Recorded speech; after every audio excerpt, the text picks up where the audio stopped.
जी ठुल में केतरनि सालनि खां मिठे पाणी वारी स्कीम जेका उहो रोलड़े शिकार आहे मुबीना तौरु करप्शन खे जंहिं करे जदीद एक्शन कमेटी शहरनि पारां मुसलसल एहतिजाज कयो पर हिन महिल ताईं उहा स्कीम पूरी न थी नई वरी मुबीना जेकी थियल करप्शन आहे उन इजाद थी उन हवाले सां एहतिजाज कंदा पुछा कंदासीं छा था चवनि। ऐं पब्लिक हेल्थ जे पंहिंजो चीफ साहब इहो वाइदो कयो त 2 महीननि में मां तव्हांखे पाणी मुहैया करे ॾींदुसि। मूंखे ख़ासि जेको आहे वज़ीर आला इहो हुकुम कयो आहे ऐं तव्हांजे एहतिजाज जो नोटिस वरितो वियो आहे त बाबा तव्हां 2 महीननि जो जेको वाइदो कयो उनखे 3 महीना गुज़री विया आहिनि ऐं महिरबानी करे हाणे वधीक असां बि बर्दाश्त नथा करणु चाहियूं। शहरियुनि खे वॾी तकलीफ़ आहे। बिल्कुलु सिधी तरह मुलविस आहे पब्लिक हेल्थ डिपार्टमेंट।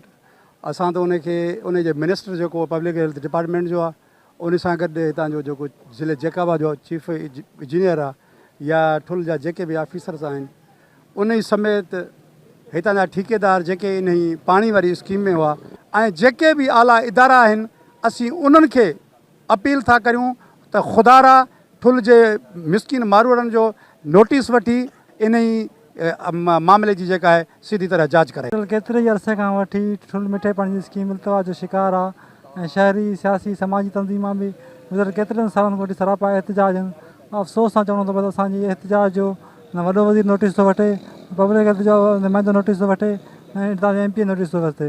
असीं चूंडियल नुमाइंदनि सां गॾोगॾु जेके बाला इदारा आहिनि असांजा बाला ऑफिसर्स आहिनि उन्हनि खां भरपूर मुतालबो था करियूं त हीअ असांजी जेका स्कीम आहे स्कीम में जेके करप्शन जा किरदार आहिनि उन्हनि खे वाइको कयो वञे। असांजो जारी आहे ऐं जारी रहंदो। कैमरामैन खैरवन सां गॾु मजीद नुनारी KTN न्यूज़ ठुल।